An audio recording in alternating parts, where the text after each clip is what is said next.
Hello, everybody, and welcome to Wall Street Hackers, one of the most exciting and popular programs on the Pod TV network. And here's the place that we discuss investments. And to give you an idea of what we're going to also discuss will, of course, be the quotes of the week, the story of the week, Peter's picks, and a panel discussion, all within a 30-minute time frame. So we're going to introduce the person who's the hacker himself, who received a bachelor's degree from UCLA. He also received a law degree from the University of Miami and a master's in business administration from NYU. He spent 17 years on the streets, not homeless. In this case, he was 17 years on the streets, working, learning the investment world, which is unique to everybody in the world, unless you're there on Wall Street itself. And with that, we're going to bring in the hacker himself to let us know the updates of what's going on in the markets, Peter Bennett. Peter, hey, welcome to the show. You love that homeless joke, don't you? But it's pretty good. Well, yeah. Hi, everybody. Welcome to Wall Street Hackers. And another edition, few points. You can catch a new Wall Street Hackers most weeks on Thursdays or Saturdays, depending on your distribution channel. But we're going to take 2 weeks off. And so we'll be back Thursday 3/7 or Saturday 3/9, depending on your distribution channel again. And then probably for the rest of the year, we'll go a long way without any breaks. So the markets, well, the delusional market is, I call it, because I've been saying that for 2.5 years and there's evidence for it, received a jolt on Tuesday when they received, when the CPI numbers came out. And the market went down about 1.5% that day. CPI was a really big blow in my mind to the disinflationary process. Core CPI came in at 0.4%, and that's a number the Fed looks at a lot. And 0.4% times 12, if it's annualized, that's 4.8% annualized. That is so far off the Fed's 2% targets. So what did the market do? Went down about 1.5%, and then the next day, Wednesday, it just went up again 0.5%. It's like, okay, bad news. Let's ignore it. Keep going on. But and the media keeps saying, oh, new highs for the S&P 500. The Dow was recently at new highs, but the realities are very different. First of all, the SPY, which tracks the S&P 500 fund, the SPY was at 471 in December 21, and it was at 498 this morning. So that's 2.5% annualized return over 2.25 years. First of all, you would have been better off with your money in a money market. Second of all, that is a very significant loss against inflation. I haven't really figured out the inflation for that, but it might have been 5%. So you're actually losing money in the market and better off in a money market fund. And also, if you did make 2.5%, there's a decent chance you have to pay some taxes on that, maybe capital gains or other. So this is why we are very cautious on the general market. And of course, a lot of even that 2.5% was driven by the Magnificent Seven tech stocks and some selected energy stocks, some of which we were in. So first point is, this is why stock selection and sector selection is so important, and why we continue to have the same concerns we've had for years. Number one, unemployment is near 50-year record lows. Government spending is totally out of control, and we're in an election year. It's not going to be cut back. And also, especially the unfunded liabilities for Medicare and Social Security and world retirement plans and in other countries, and healthcare for free in many countries with aging demographics. That's going to be a lot of spending in the future. And oil and gas had helped the disinflation in the fall, but now we're back to potentially increasing oil and gas prices, especially into the next summer. But here are two new concerns, at least looking at everything.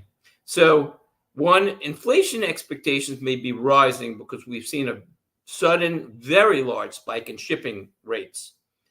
And that was due to two things. One, the increasing tensions in the Red Sea, the Middle East, and two, water levels in the Panama Canal, which are causing problems. So near-term shipping rates have now doubled. The Shanghai to New York container freight benchmark is up 145%. And transit times have increased by about 11 days, which may even affect supplies down the road. But this is a very inflationary factor. And also, in a totally different area, inflation swaps are now saying that inflation has not been beaten, and they're saying that they're pricing in about a 3% rate in terms of the swaps for March. So that's saying that we're not expecting 2% soon. And that's a problem for a delusional market that is, of course, saying, oh, 5 still rate increases, no problem. The problems will come later when there aren't the rate increases, and it'll be a slow, gradual process is our prediction. So the other thing is, and the bottom line is a few bottom lines. One, inflation is hard to control. We cited a study maybe 6 months ago, a year ago, of 16 countries where inflation and unemployment were in very similar situations. Very low unemployment, reasonably high or high inflation. It took on average about 10 years to bring that inflation down. So hopefully it won't be 10 years, but we're not talking about like, oh, no problem, this is going to be easy, everything will be smooth in the next few months. It'll probably take a long time. So this is why we still see a lot of positive opportunities. It depends where you are. Eventually, Wall Street Hackers is pretty certain rates are going to head towards zero, because governments around the world are going to need it to be zero when all of this debt and unfunded debt for retirement plans, for health plans comes due. These countries are not going to be able to afford to pay interest on that debt. It's going to cause enough problems, just the debt itself and the payments on that. So we're talking about yield curve control down the road, but maybe 5 to 7 years. So probably a long, slow decrease rate in rates, and then eventually they're going to have to just keep bringing it down. But by then the economy will have to be slower. So quotes of the week. I have 2 quotes from Sunday's Barron's. Number 1, Society General strategist Albert Edwards observes that the U.S. tech sector is worth 1/3 of the total U.S. equity market, topping the previous peak seen in July 2000, which was the height of the dot-com bubble. We know what happened there. That's a very high level, over 1/3. Number 2 quote, Tavi Costa of Crescent Capital, which is he's a hedge fund manager, showed a market capitalization for Microsoft now at the world's most valuable company at $3.1 trillion. That alone was nearly twice the size of the entire S&P 500 energy sector, which is around $1.6 trillion. In terms of annual free cash flow, Microsoft has an estimated $67 billion, which is less than half of the $135 billion from these energy companies. So we're talking about double the valuation and half the cash flow. Now, I am very uncertain about tech and very cautious about it. I've been in and out, but I just heard an analyst today say, and this is probably true, they said the tech sector has built in 10 years of projected growth.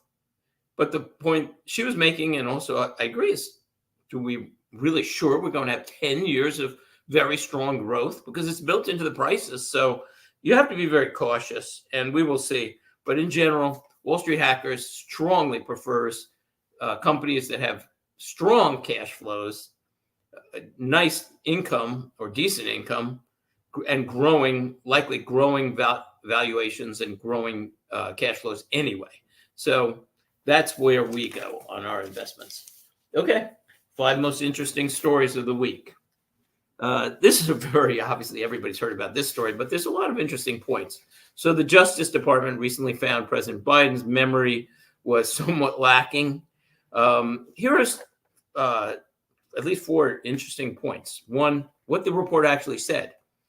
Here's a quote. It said, "We have also considered that at trial, Mr. Biden would likely present himself to a jury as he did during our interview, as a sympathetic, well-meaning elderly man with a poor memory." That's a quote. And they went on to say, based on our direct interactions with and observations of him, he is someone for whom many jurors will want to identify reasonable doubt. It would be difficult to convince a jury that they should convict him, because a serious felony requires a mental state of willfulness. This is the president of the United States they're talking about. Number 2, most interesting point. House Republicans are now requesting that the Justice Department release full transcripts of special counsel Robert Hur's interviews with President Biden. 3, the Justice Department it will be very interesting to see what they do, may resist releasing these transcripts, but that could be difficult for them to do on one side because the House is saying, well, it's part of our impeachment inquiry. But I don't know. Are they just going to just give these transcripts up? And most importantly, maybe it could be a very close election, probably between President Biden and President Trump. Nothing's decided 100%. But whether or not these transcripts are released, whether these papers are released, could have a huge impact on the election, and also whether their release could also have a big impact on whether the Democrats choose another presidential nominee or if they go with President Biden. So there's a lot riding on these papers. It will be interesting what the Justice Department does. Interesting story number 2. New Gallup polls show that 66% of Black adults are now identifying as Democrat or Democratic leaning, and 19% Republican. And that's a very marked change from 2020, when 77% of Blacks identified as Democrats and 11% as Republicans. You could even see the stronger with Hispanics. 47% are now, only 47% are identifying as Democrats or Democratic leaning, with 35% identifying as Republicans. And by the way, some of those people may not be willing to admit they're Republican because there is a tendency to do that for independents to really be thinking more on the Republican lines. But just 3 years ago, 57% of Hispanics identified as Democrats and 26% as Republican. By the way, there's been no change with white Americans. 54%, the same as 2020, are Democrat or Democratic leaning. Now, there are theories about why this could be. Nobody can, can prove anything. But the theory that I think might make sense is illegal immigration is having a unique effect on these two groups. First of all, the 4 states that have the highest percentage of Hispanic populations are the border states of Mexico: Texas, California, New Mexico, and Arizona. There's a lot of people being affected by illegal immigration in those states, and they're seeing it firsthand. Also, 60% of Black Americans live in 10 states that have the largest cities in the country. And many people are feeling in these cities, and everybody in these cities is feeling the effect of illegal immigrants too. So it's possible that illegal immigration is the cause of this. An interesting story number 3. So now Texas is on track to build more wall, Donald Trump's, quote, infamous wall, than the president's own administration put up. Greg Abbott just said, quote, "Texas is the first and only state in the history of the United States to build our own border wall." And Texas, by the way, has built an additional, not counting the wall, 160 miles of barriers, including razor wire, anti-climb barriers, and buoys in the river. So they are doing a lot in Texas, and the Biden administration has been fighting them all the way. Interesting story number 4. A cyborg is born. The future is here. It's been here. It's amazing what's going on. The first human to receive an implant from Neuralink is recovering well, according to Elon Musk, marking the latest milestone for the emerging brain-computer interface industry. The interfaces are aimed at helping people with traumatic injuries like paralysis, but if all goes well, hope extend Musk hopes to extend this to hearing and vision loss, and eventually to merge humans with artificial intelligence. You never know with Elon Musk, but that's quite a goal. His quote was, Neuralink enables control.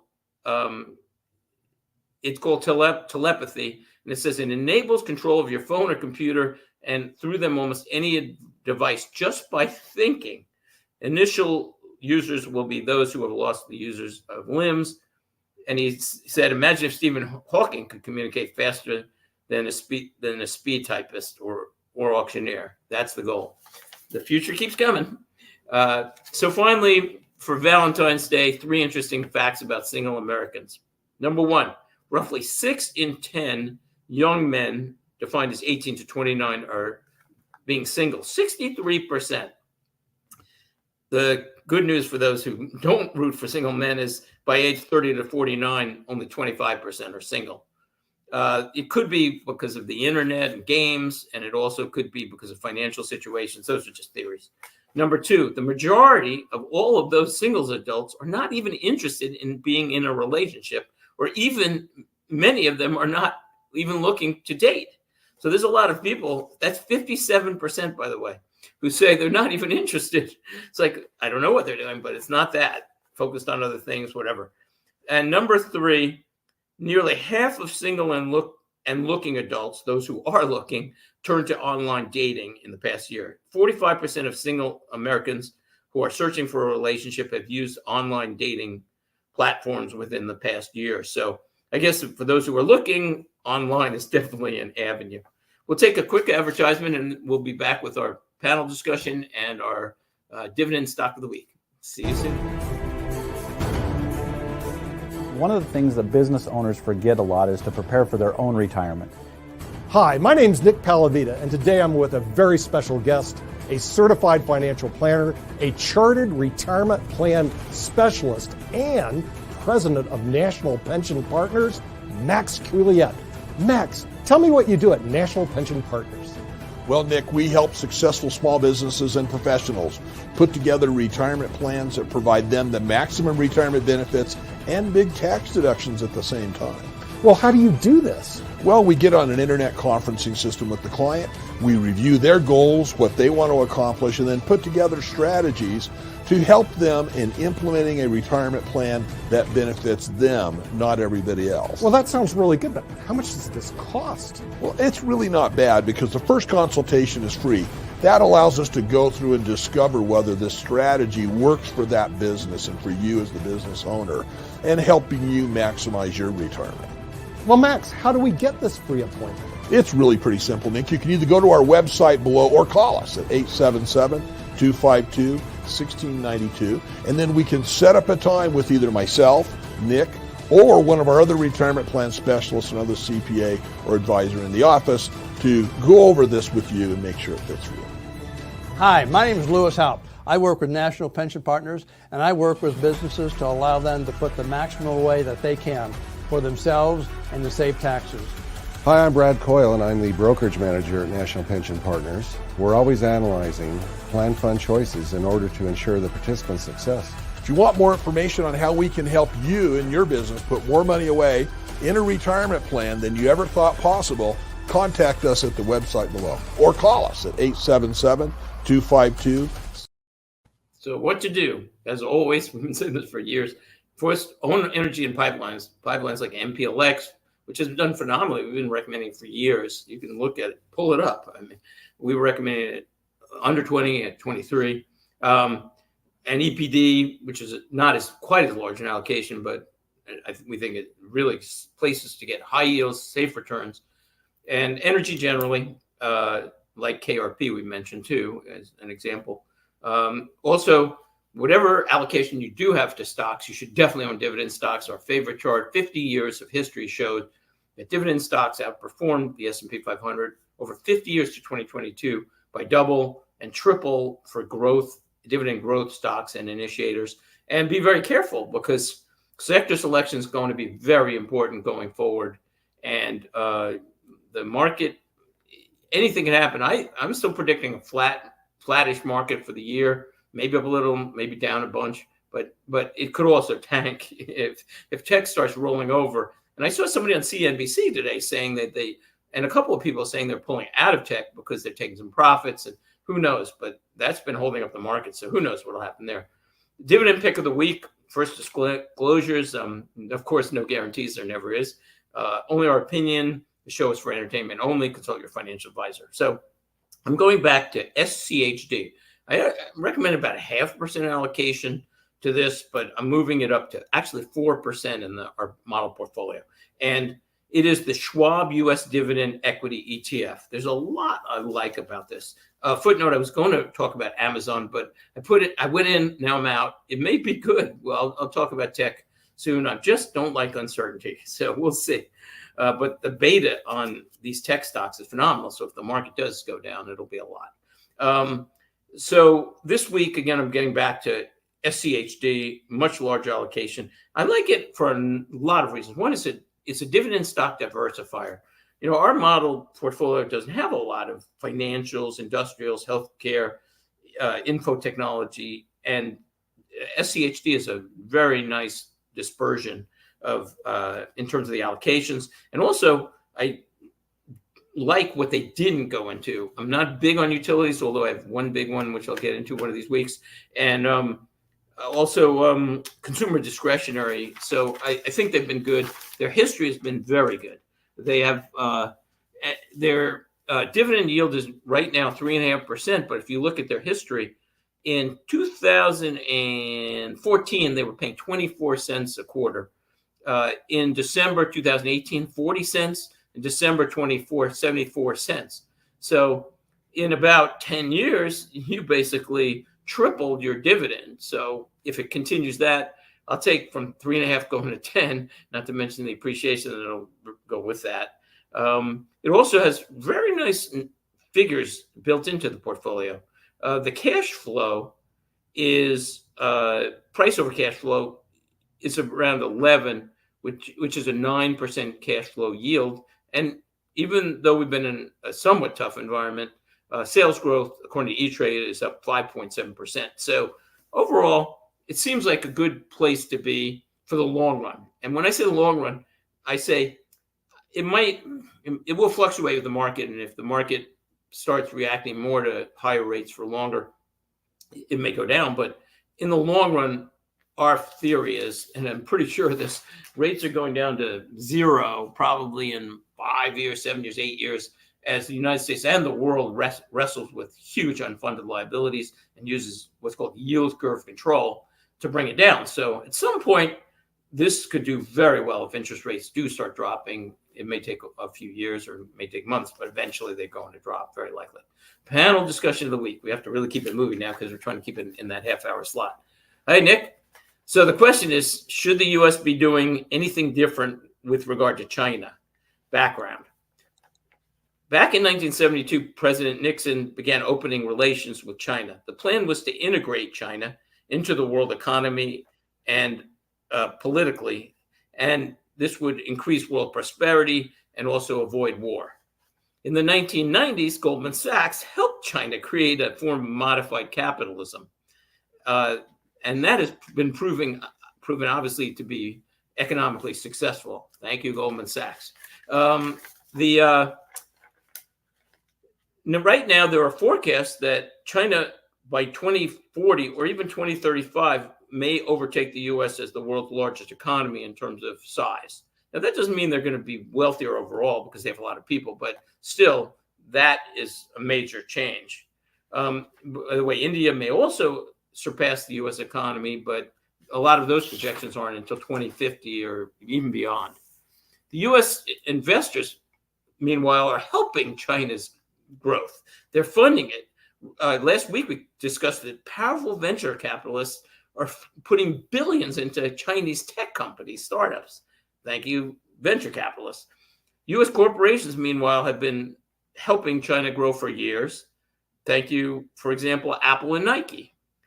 On the other hand, though, China is now struggling with potential what's called Japanification, which means basically slow growth, stagnation, and financial stress. And everybody thought Japan would basically rule the world economically decades ago.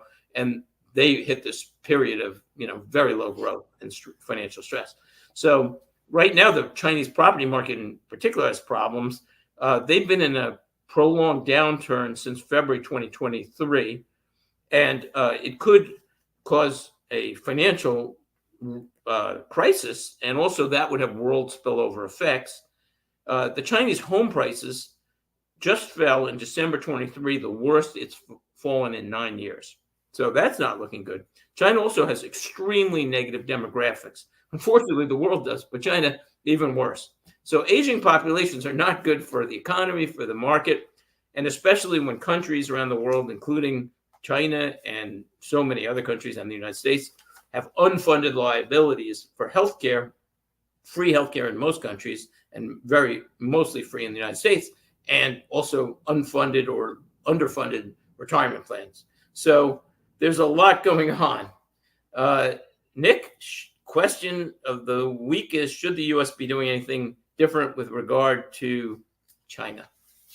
Well, I think we're going to have to keep our eye on China because of what you just said. It's a big economy, faster growing than the United States. I think their projected GDP growth was a little over 5% this year, which is low for them because they've been low for them, yeah. And we're at 3%. So actually, we're kind of made up some ground with that, but they're still growing at a faster rate. Interesting article in the Wall Street Journal the other day was America doesn't build any ships, and China is taking over the shipbuilding business. So most of your containers that you were talking about and the ships that are moving around the world will be made in China. But China has been taking over manufacturing for decades. In other words, they're the exactly of the world. We still manufacture airplanes through Boeing, and of course, Airbus in Europe are two of the biggest leaders right now in the aerospace industry. But when you come to a lot of industries right now, manufacturing is in China. Now, India is competing with China with low-cost labor, and so are some of the other smaller companies around, smaller countries around the area. But China is still the big dragon of the economic engine of the world. No doubt about it. And exactly, keeping an eye on China is the least we should do. So here's my conclusions. One, yes, we should be doing things differently, very likely. China has been too hostile to the U.S., militarily, openly militarily, and in terms of their tone.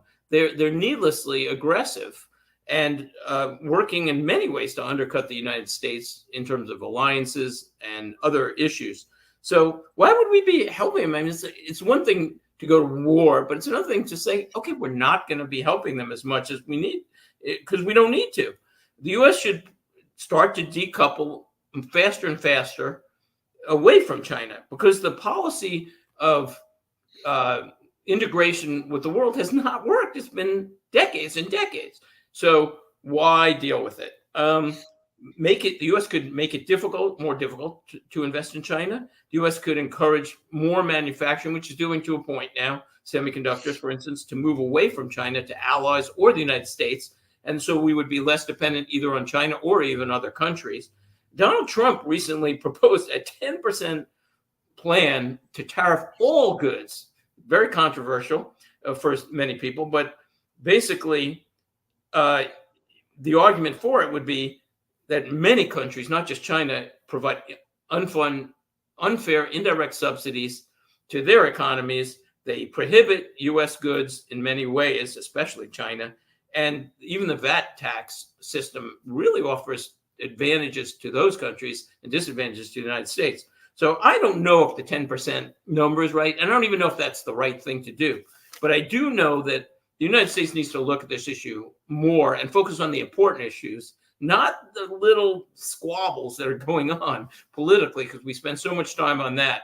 We need to focus on the big pictures, deficits on China, and we need a longer-term strategic planning. So we are very short in time now because we're going a half an hour show. We can't go to 35 anymore. We have to say thanks for watching Wall Street Hackers. We'll be back around March 7th or March 9th, depending on your distribution channel, with new shows that week. As Kim always says, get healthy, get wealthy, and we'll see you around March 7th. Bye, Nick. See you there.